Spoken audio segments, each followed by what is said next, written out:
स्वागत आहे आर्थिक मार्केटच्या जगात, जिथे ऑपॉर्च्युनिटी आणि पैसा एकत्र येतो। आज आपण मार्केटच्या वेळा समजून घेणार आहोत, स्टॉक मार्केट, कमॉडिटी मार्केट आणि फॉरेक्स मार्केट।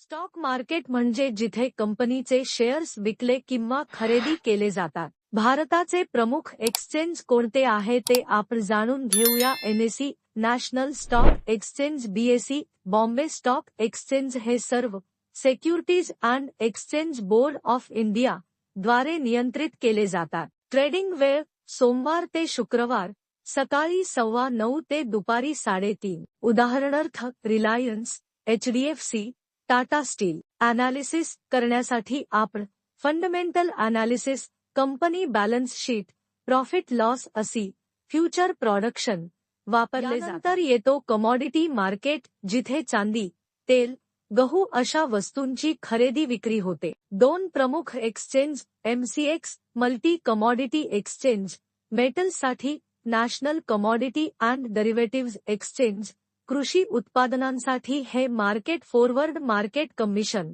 द्वारा नियंत्रित असते। ट्रेडिंग वेळ सोमवार ते शुक्रवार सकाळी 10 ते रात्री 11:30। येथे फंडामेंटल टेक्निकल ॲनालिसिस दोन्ही वापरले। फॉरेक्स मार्केट, जिथे डॉलर, युरो, पाऊंड आणि रुपया यांसारख्या जागतिक चलनांची देवाणघेवाण होते। इंटरनॅशनल ट्रेडिंग ब्रोकर्समार्फत केली जाते। प्रत्येक देशात वेगवेगळे नियामक असतात।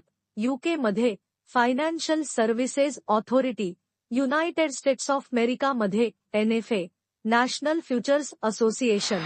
ट्रेडिंग वेळ डोमेस्टिक सकाळी 9 ते संध्याकाळी 5, इंटरनॅशनल सोमवार ते शुक्रवार